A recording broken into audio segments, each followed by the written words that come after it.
Hey you guys, welcome back to my channel. If you are new, my name is Allie and I am so excited for today's video. So here in Virginia, it is totally starting to feel like fall.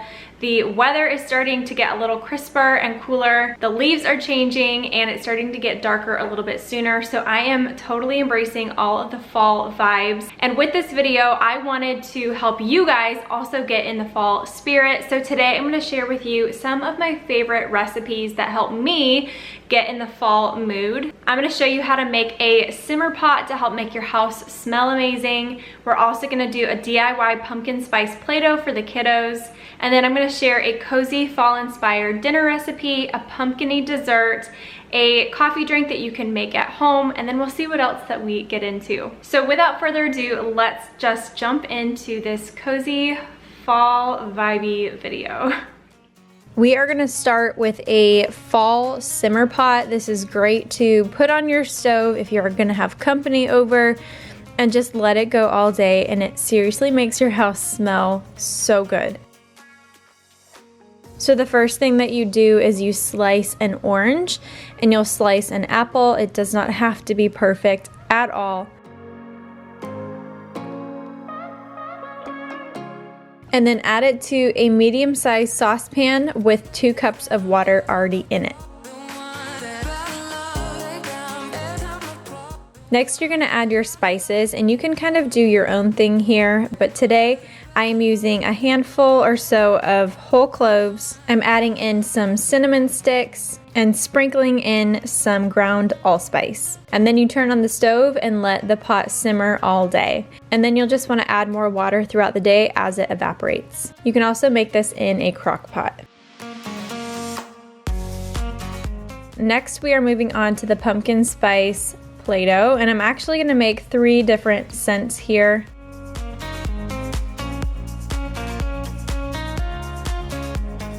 First, add food coloring to 3 different bowls. I'm using red, orange, and yellow. Then add 3 cups of flour to a mixing bowl and a half a cup of salt.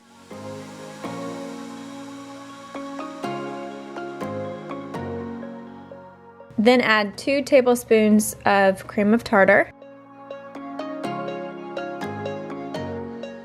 and mix that all together. Next, pour in 2 tablespoons of vegetable oil. I'm using avocado oil and that worked just fine, and mix that all together as well.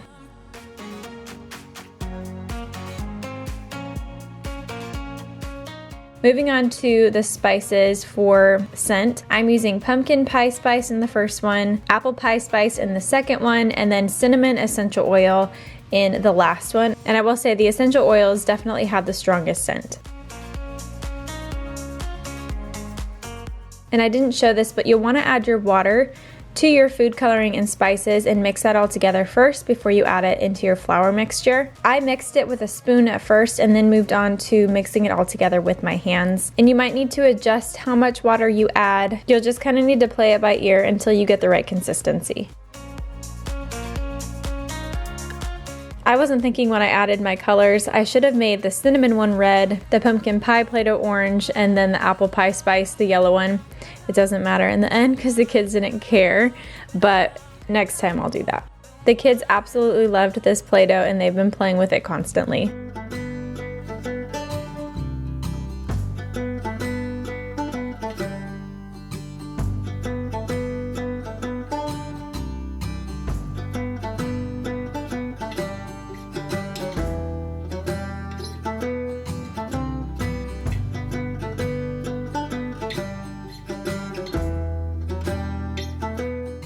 Next, we're making pumpkin dump cake, and I don't know if you've ever made or eaten dump cake before. You can make it in all kinds of different flavors, but it is one of my favorite desserts ever.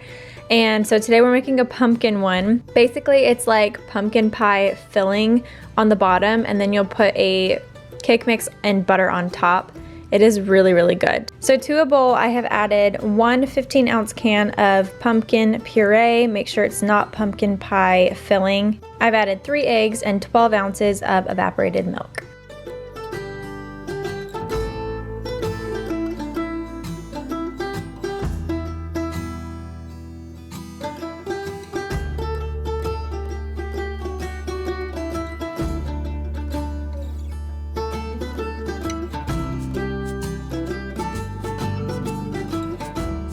Next, pour in 1 cup of sugar.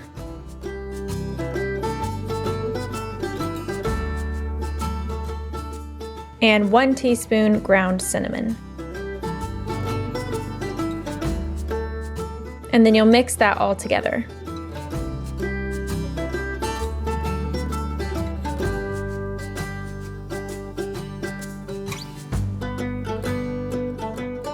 Next, butter a 13 by 9 inch baking dish.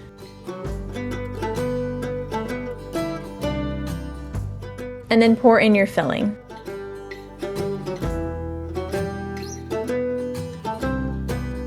I was going to use a spice cake mix, but our grocery stores were completely out of them, so I'm just making my own with a yellow cake mix, and I'm adding some spices. You can Google recipes on how to do this, but I added cinnamon, allspice, ginger, and cloves.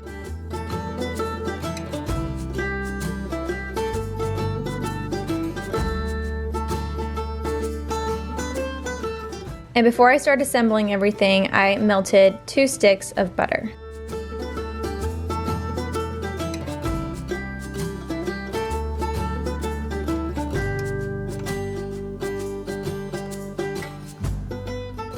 This next part is really easy. Just sprinkle the entire cake mix on top of your pumpkin mixture.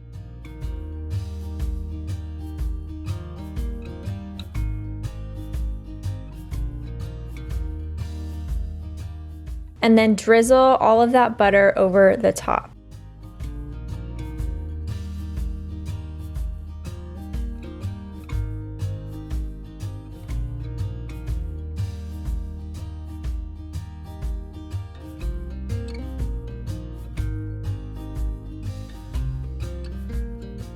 You'll put this in an oven preheated at 350 degrees and bake it for about 50 to 55 minutes.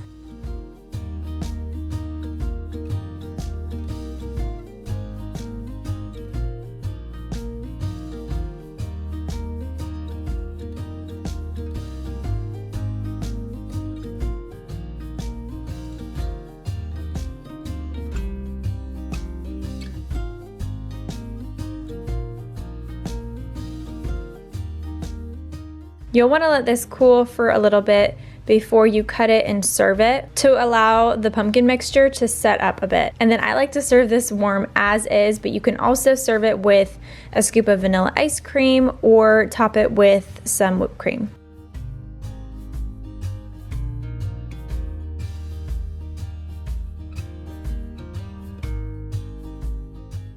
Next up is a copycat Starbucks Pumpkin Spice Latte. And you guys, this one actually tastes very similar to the real deal. The first thing that I'm doing is making the pumpkin spice syrup. To a pot, I added 1.5 cups water and 1.5 cups sugar. 1/3 cup pumpkin puree. And then lots of spices. I have 1.5 teaspoons cinnamon, 1 teaspoon nutmeg,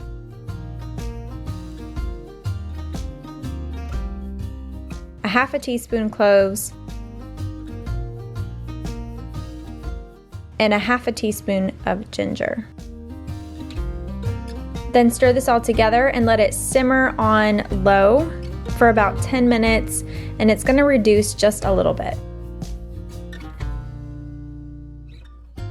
Then I am storing this syrup in a glass mason jar. I let it cool completely before putting a lid on it and putting it in the fridge, but you can use this to make quite a few pumpkin spice lattes. Now for the latte part, pour 8 ounces of milk into a saucepan and heat that up. You can also do this in the microwave.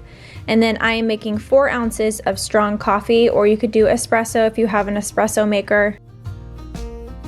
I have this handheld milk frother. I believe I got it from Amazon. It was super inexpensive. I'll have one linked for you in the description. But go ahead and froth your milk.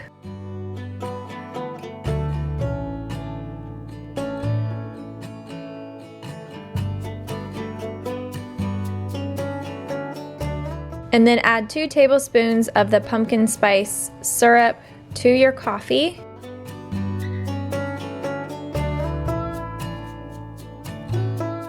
Pour the milk on top of all of that and it will mix together for you.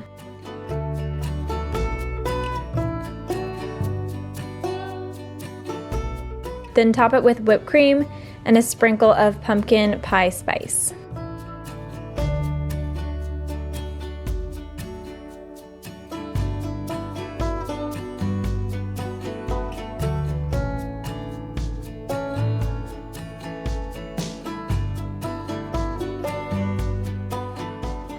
Next up is our cozy fall dinner recipe, and we're making Instant Pot beef stew tonight. This is fast and easy, and it would be perfect for a cool fall weeknight.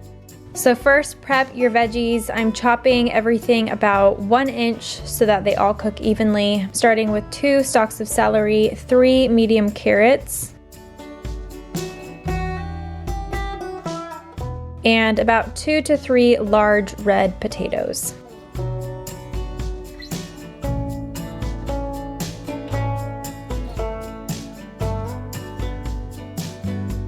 To your Instant Pot set on the saute mode, add 1 tablespoon of butter and 2 tablespoons of avocado oil or olive oil. And once that's heated up and the butter has started to foam a little bit, add in your beef, and you're gonna let this sear on all sides for about 2 minutes each side. The meat won't be cooked all the way through at this point, but hopefully you'll have a nice bit of color on the outside. Remove the meat from the pot and set it aside on a plate. And now it's time to add all of your vegetables except for the potatoes. And I also forgot to mention that I added a quartered onion. Let the veggies cook on saute mode for about 3 to 5 minutes. Then sprinkle 1/4 cup of flour over your veggies and give this a stir and let it cook for about a minute until the flour has developed a nice nutty flavor. Then add 2 cups of beef broth and 1 tablespoon of Worcestershire sauce. You can also add your seasonings at this time, and you can follow the recipe or add your own. I added thyme and mustard, but I didn't include the sugar because I didn't want this to be sweet. Add your meat back in and also add your potatoes and garlic.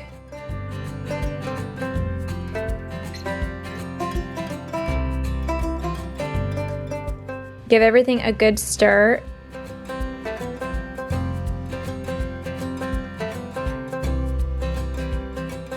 Then put your Instant Pot lid on, make sure that the pressure seal valve is closed, and you will pressure cook on high for 25 minutes.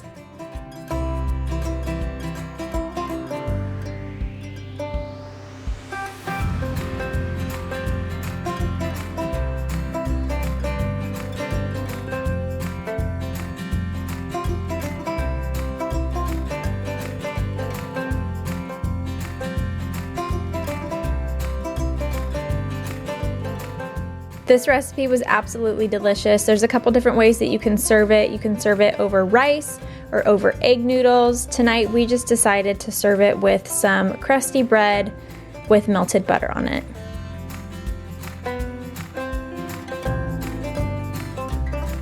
The last thing we're gonna do is just for fun. I love caramel apples.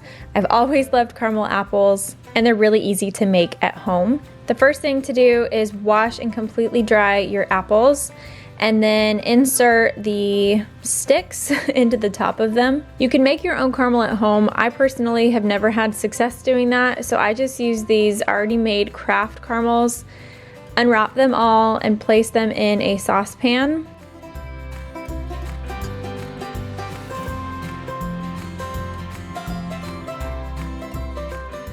And then add 2 tablespoons of water. I actually doubled my caramel recipe, so today I'm adding 2 packages of caramels and 4 tablespoons of water. This caramel can burn really easily, and the reason I know that is from personal experience. So make sure to cook it over low heat and stir it constantly. Once it's melted, it's time to dip the apples. Then make sure you have everything ready to go, a nice little assembly line. I love my caramel apples dipped in peanuts, so that's what we're gonna do today.